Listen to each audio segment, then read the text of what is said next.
Dois problemas que parecem sem solução na maior cidade do país também já foram desafios em Nova York. Exatamente.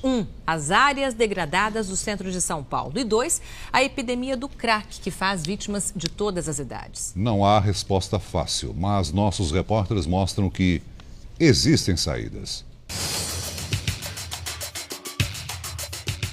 Vidas enfileiradas pelo chão. Cachimbos que vão à boca dezenas de vezes por dia.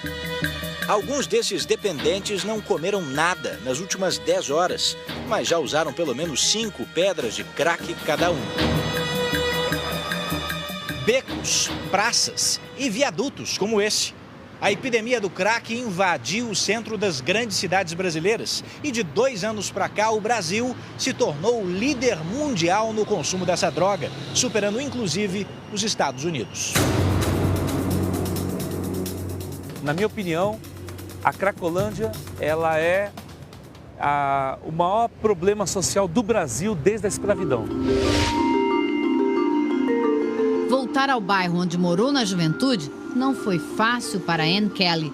Aqui, ela cresceu e seguiu o caminho que tantos outros jovens tomaram nos anos 80.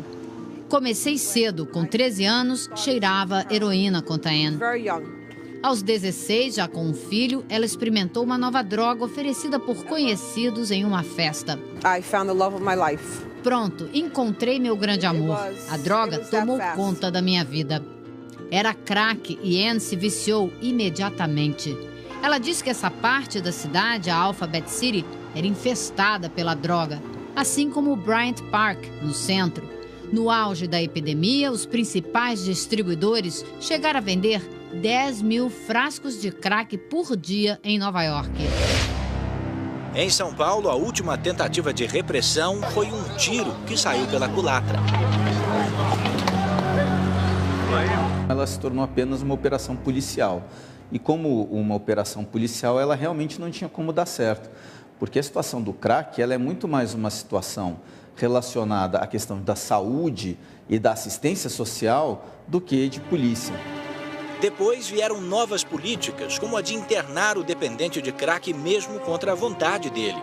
Mas pelas ruas, essa ainda é uma doença em expansão. O irmão mais velho de Ann era viciado em heroína. Injetando a droga com uma agulha contaminada, ele contraiu o vírus da AIDS. Com dificuldade, Ann conta. Quando ele estava morrendo, implorou para eu parar com o crack. E eu parei. Foi um milagre. Assim como Ann, Nova York também estava em crise, mergulhada no consumo do crack vendido nas ruas a céu aberto. A polícia não sabia o que fazer. Eles prendiam alguns, mas era muita gente, dizendo. As gerações seguintes se assustaram com o que viram. Jovens bonitos e saudáveis destruídos em poucos meses.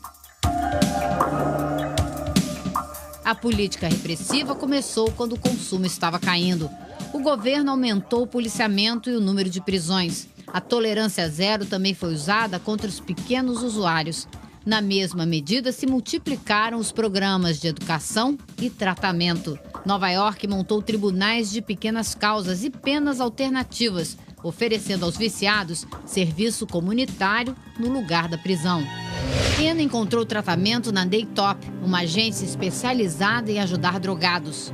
Hoje é diretora do Programa Federal de Tratamento da agência. Enquanto Nova York agora serve de exemplo para grandes metrópoles interessadas em combater as drogas e a violência associada com a venda e o consumo.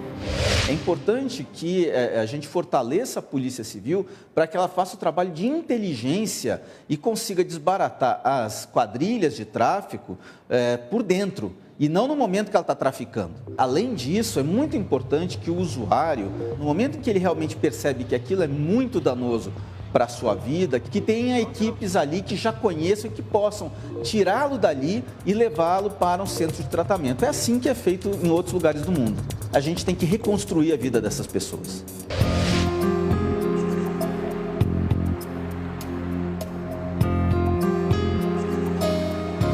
São Paulo, 2013. Dezenas de prédios abandonados pela cidade. Imóveis que são um convite ao vandalismo. cenário perfeito para delitos como roubos, furtos e depredação.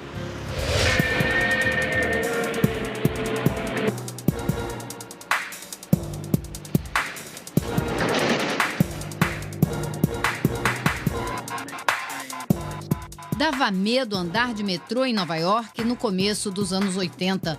Os vagões, todos pichados por dentro e por fora, exacerbavam a sensação de insegurança.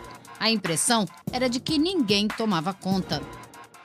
A região central de São Paulo tem um desafio. O que fazer com dezenas de prédios como este aqui, por exemplo, depredados, fechados, esquecidos pelo poder público. Locais assim funcionam como um imã para atrair criminalidade. Por estarem abandonados, acabam servindo de abrigo para usuários de drogas e esconderijo para marginais. Só aqui, estima-se que existam pelo menos 200 imóveis abandonados. Para os especialistas, esses prédios poderiam ser transformados em moradia e abrigar, no mínimo, 10 mil famílias. A melhoria do espaço urbano, ela está diretamente ligada à questão da segurança pública. Ruas bem pavimentadas, calçadas sem buraco, praças, boa iluminação pública, quer dizer, tudo em ordem. Então, quando você tem um espaço em ordem, a criminalidade diminui porque as pessoas se sentem donas e responsáveis por esse espaço. Em 84, Nova York decidiu dar um basta na sujeira. A limpeza no fim dos anos 80 foi apenas o começo. Nos 90, o destacamento de polícia encarregado dos sistemas de transporte investiu na prevenção e no combate ao crime. Colocou mais policiais à paisana nas estações e carros do metrô. E assim transformou o subsolo de Nova York em uma área mais segura do que as ruas da cidade. Foram mais de 60 pontos de modificações dentro da arquitetura e do desenho para aumentar, por exemplo, a visibilidade das lojas, para que as pessoas circulassem de forma tranquila. Em 1990, a cidade tirou de circulação o último carro ainda grafitado e renovou a frota de transporte público. Um exemplo de reurbanização que deu certo em São Paulo é a Praça Roosevelt, no centro da cidade. Um local antes perigoso e frequentado por marginais, depois de reformado, virou um espaço bonito e seguro para a população. Júlio e Angelina são testemunhas. Ele passou a adolescência nesta área e sabe bem como era antes da revitalização. Era muita criminalidade, era ponto de droga, tem relatos de assassinatos frequentes. Há 2 anos, o arquiteto voltou a morar de frente para a praça com a mulher. E a sensação agora é outra. Eu dou aula em casa, os alunos podem vir. A praça virou um ponto de encontro também. Nos Estados Unidos, a doutora em criminologia acredita que a participação da comunidade é fundamental na recuperação dos espaços urbanos. E foi o que Nova York fez. Ouviu sugestões, instalou centros de esportes onde a comunidade pediu. Criou programas para incentivar os estudos e tirar os jovens das ruas. A gente não pode pensar que o problema de crime é um problema da polícia, é um problema da cidade. A cidade, os administradores públicos, eles têm que olhar para a cidade e dizer, não, nós não queremos uma cidade onde a gente tem uma Cracolândia, onde a gente tem pichações. Nós temos que perder essa mania de cada gestão faz seu projeto de 4 anos. A cidade não se constrói em 4 anos, nem em 8, nem em 12. Esses planos têm que ser reconhecidos pela população, adotados por ela e transpassar as gestões políticas.